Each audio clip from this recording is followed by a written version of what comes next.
Yes, you can find somebody, 10 grams of it.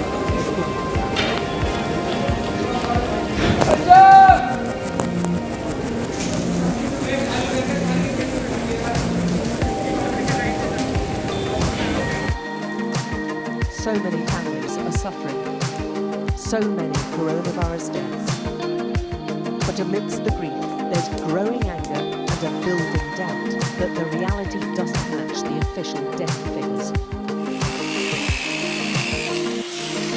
This small crematorium in East Delhi is working 4 hours to keep up.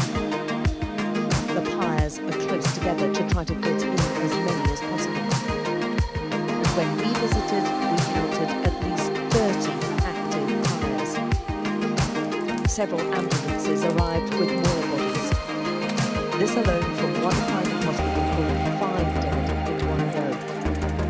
Another ambulance driver from a separate hospital told us he'd been driving all day long. I bring about 10 to 12 bodies every day, he tells us. Many of the relatives said they waited hours to get a funeral space, and they're convinced the tally of COVID deaths is far higher than being admitted. Delhi government says that 380 people are dying every day from corona, but it's actually around 1,000, more than 1,000. What do you base that on? How do you know? We know because we visit many hospitals with our patients. There is no beds available, and in cremation area we touched 2 or 3, but there are no space. And finally we came here,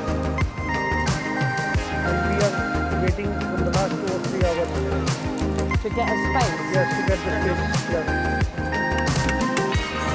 They're so busy, the crematorium's being extended with another 100 spaces. The biggest growing industry, with most shops closed in the night, seems to be graveyard business. They told us there's a steady stream of funerals throughout the day. So many people are dying and brought here, he says. Daily at least 250 to 300 bodies are brought here. We see it. All the deaths are meant to be logged with the funeral officials, so we inquired about the daily figures. What's the problem with telling me how many? Just tell me how many have you registered today? How many deaths? How many? Yeah. How many? The answer didn't even match what we'd seen that hour. 20. Even being conservative, the figures are double.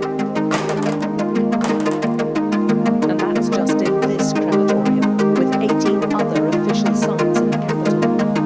Many of the relatives are deeply suspicious.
reflect. And a lot of those who've died right now have done so because they couldn't get oxygen in time. Jitender Singh Shanti runs a group of volunteers here. Even young people are dying. It's a very bad situation. If it keeps getting worse, we'll have to burn bodies by the side of the road, he says. There is a sense of abandonment in this country. Citizens are stepping up to do what a government should, left to fight a vicious pandemic on their own. Yogita Lamai, BBC News, Delhi.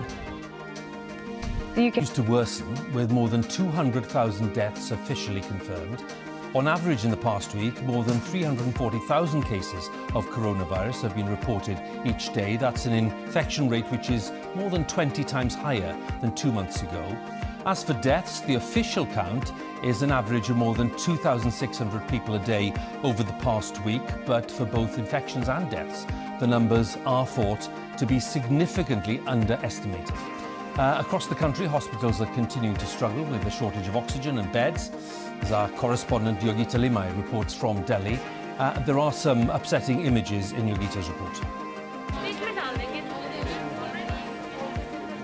Years of training, but nothing could have prepared them for this.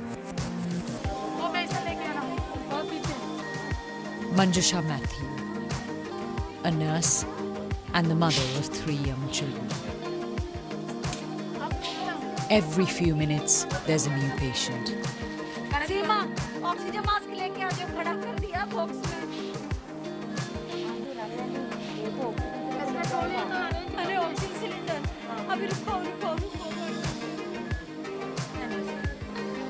She's constantly scanning how others are holding up. Treating as many as they can.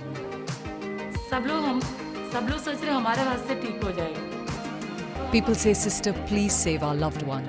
They call us God. That makes us so emotional because we can only do so much. Even हम भी emotional हो जाते हैं. We've been following her all week. It's been relentless. I tried so hard to revive this man, she told us, but I couldn't.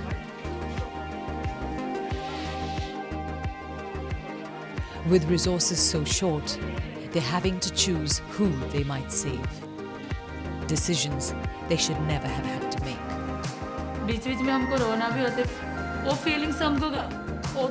At times we break down. Some nights I wake up crying. But I also feel a sense of satisfaction that I'm doing something to help.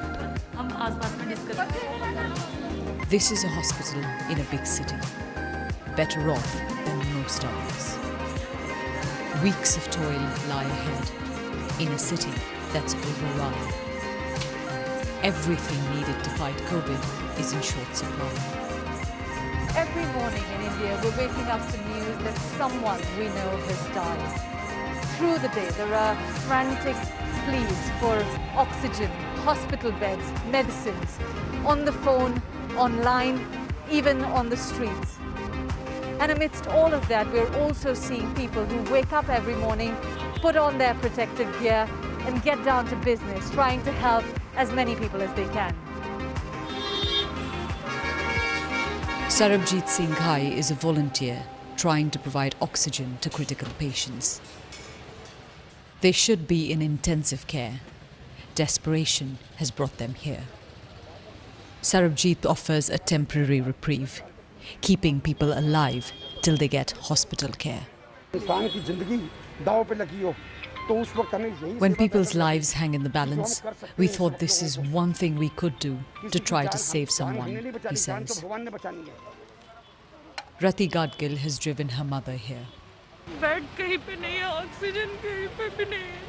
We're getting nothing from the government, no support. They only come to us when they want a vote. Now, where are they, she says. This man collapsed on his way here. The need is just too great. With each cylinder, they're trying to help as many as they can. Once stabilised, the hunt begins again. Hundreds of people are coming here each day. If we had help from the government, we could do so much more, he says. 10 days since Delhi lockdown, people wait by the side of a road for oxygen. This is India's capital city. Yogita Lamai, BBC News, Delhi. Well, that was the report that Yogita filed just a short while ago, but we're now able to join her live in Delhi tonight. Yogita, let's talk about the concept of accountability here for all of the problems and all of the tragedies that we saw there in the report. What is the notion of political accountability? Well, I think you've got to look at the circumstances that resulted in India finding itself in this position. In February, you had the ruling BJP party virtually declare victory over the pandemic under the leadership of Prime Minister Narendra Modi. In early March, when you had surges being reported from some districts in India, you had the Health Minister Harshvardhan say that that the coronavirus pandemic was in its end game in India. The government allowed mass gatherings for religious festivals, for political rallies, till as recently as a week ago. And with that messaging coming from the top, you saw people on the ground becoming complacent as well, not following COVID protocols.